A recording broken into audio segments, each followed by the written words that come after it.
वेदपुरी राज्य का राजा कुशाग्र बुद्धि की खान था, इसलिए आसपास के राजा भी उसका सम्मान करते थे। यहाँ तक कि उन पर यदि कोई कष्ट आ पड़े तो वे उससे सलाह भी लेते थे। एक बार दूरस्थ देश के समृद्धिशाली राजा ने उसे अपने राज्य में आमंत्रित किया। राजा भिखारी के वेश में वहां गया।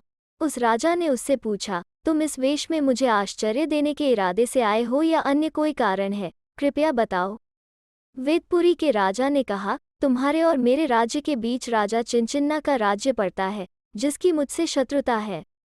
मुझे उसके राज्य में से गुजरकर यहाँ आना था, जबकि उसके गुप्तचर तथा सैनिक मुझे खोज रहे थे। अब भला भिखारी पर कौन ध्यान देगा, यही सोचकर मैं इस वेश में यहाँ पहुँचा हूँ। और राजा हंस पड़ा। हाँ, वो तो सच है, किंतु आप समुद्री मार्ग से भी तो आ सकते थे। हाँ, लौटने पर उसी मार्ग को अपनाऊंगा। राजा ने कहा, कहीं प्रीति भोज तो कहीं नृत्यगान कार्यक्रम, पिकनिक, शिकार भ्रमण तो कहीं अन्य आमोद प्रमोद का आयोजन। इस प्रकार आनंद में वेदपुरी के राजा के 2 दिन बीत गए। तीसरे दिन उन्हें राजदरबार की शोभा बढ़ाने का निमंत्रण मिला। राजा ने दरबार में अपने आतिथेय राजा के समीप आसन ग्रहण किया। तभी दरबार में 2 युवा स्त्रियों ने प्रवेश किया। उनके साथ एक परिचारिका भी थी, जिसकी बाहों में 2 नन्हे मुन्ने थे। हे अन्नदाता, उसमें से बड़ी स्त्री ने कहा, मेरा नाम बेहम है और वो मेरे से 2 वर्ष छोटी मेरी बहन बीवी है। हम दोनों ने 2 भाइयों से विवाह किया है, जो व्यापार के सिलसिले में इस समय नगर से बाहर गए हुए हैं। 2 दिन पहले हमने इन शिशुओं को जन्म दिया है, जो परिचारिका की बाहों में है। इन शिशुओं में एक लड़का है, दूसरी लड़की। ये एक समय में ही पैदा हुए हैं। इस मूर्ख परिचारिका ने इन्हें नहलाने के लिए लिया था, किंतु अब याद नहीं कर पा रही है कि इसने कौन सा शिशु किसके पास से उठाया था। चूंकि मैं बड़ी बहन हूँ, अतः कृपया लड़के को मुझे सौंपने की आज्ञा दें। छोटी बहन, जो अभी तक चुपचाप सुन रही थी, बोली, मेरे प्रभु, मैंने 1 सप्ताह पहले एक स्वप्न देखा था कि मुझे लड़का हुआ है। वो सपना प्रातः काल ब्राह्म मुहूर्त का था, और प्रातः देखा गया सपना सच होता है, इसलिए मेरा विश्वास है कि लड़का मेरा ही है। राजा ने विस्मय से कहा, अद्भुत मामला है। 2 भाइयों के घर शिशुओं ने जन्म लिया है। तुम भी दोनों बहनें हो। शिशु तो शिशु होता है, चाहे नर हो या नारी। मेरी इच्छा है कि तुम दोनों इन दोनों पर समान स्नेह वर्षा कर अपनाओ। धन्यवाद अन्नदाता, किंतु मुझे विश्वास है कि नर शिशु मेरा बच्चा है। कृपया मुझे उसे ले जाने की अनुमति प्रदान करें। छोटी बहन ने कहा, नहीं नहीं, वो मेरा है, उस पर सिर्फ मेरा ही अधिकार है। बड़ी बहन ने कहा। राजा किंकर्तव्य विमूढ़ था, उसे समझ में नहीं आया। परेशानी में उसने खांसा, आंखें झपझ पाईं, सिर खुजाया। अचानक उसके चेहरे पर चमक आई। उसे खुशी हुई कि वेदपुरी का बुद्धिशाली राजा उसके समीप बैठा है।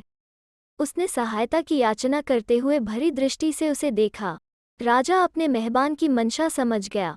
उसने कहा, यदि आप मुझे सही तौल की एक तराजू, एक ही वजन तथा आकार के मिट्टी के 2 प्याले उपलब्ध कराएं, तो मैं इस समस्या का समाधान कर सकता हूँ। राजा के कहे अनुसार चीजें लाई गईं।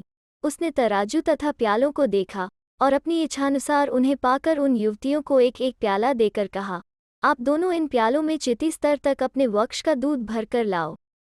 दोनों माताएं एक कमरे में गईं और अपने वक्ष की दूध धार से उन प्यालों को भरकर लौटी। अतिथि राजा ने सावधानी से प्यालों में भरे गए दूध को अपनी पैनी दृष्टि से जांचा देखा। दोनों एक ही स्तर तक भरे हुए थे। बड़ी बहन बेहम ने अपने प्याले को तराजू के दाएं पलड़े में रखा तथा छोटी बहन बीवी ने बाएं पलड़े में। दाहिनी ओर का पलड़ा जरा नीचे की ओर झुका। राजा ने हंसते हुए कहा, लड़का बड़ी बहन बेहम का है। इतना सुनते ही राजदरबार में उपस्थित सभी ने तालियों की गड़गड़ाहट से इस निर्णय की प्रशंसा की। बुद्धिशाली राजा ने छोटी बीवी की ओर देखा, वो भी ताली बजा रही थी। राजा तुरंत समझ गया कि उसकी बुद्धि की कुशाग्रता के लिए यह नाटक रचा गया है। दरबार में सभी को मालूम था कि लड़का बेहम का है। मेजबान राजा ने कहा, आपने अपनी बुद्धिमत्ता प्रमाणित कर दी है। ये दोनों माताएं मेरी रानी की सेविकाएं हैं। हम अत्यंत ही आभारी होंगे यदि आप हमें यह बताएं कि आपने यह निर्णय किस आधार पर लिया। बहुत ही आसान, वेदपुरी के राजा ने कहा, नारी का शरीर कोमल तथा नाजुक होता है।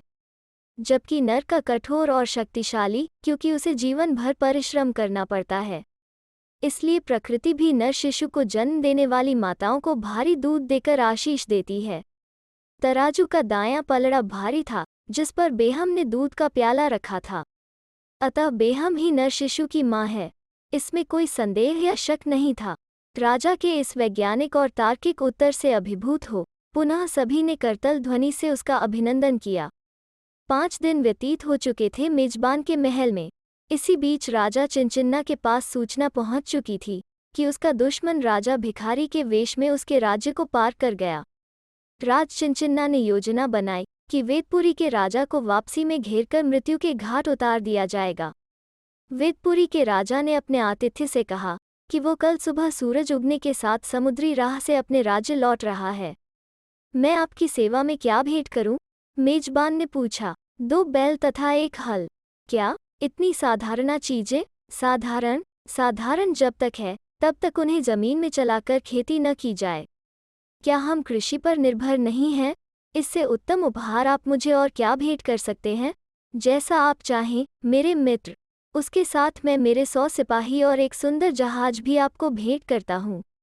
मेरी बुद्धि ही मेरी रक्षा करेगी, राजा ने टिप्पणी की। राजा चिनचिन्ना को जासूसों ने खबर दी कि वेदपुरी का राजा समुद्री जहाज मार्ग से जहाज द्वारा अपने राज्य वापस लौटने वाला है।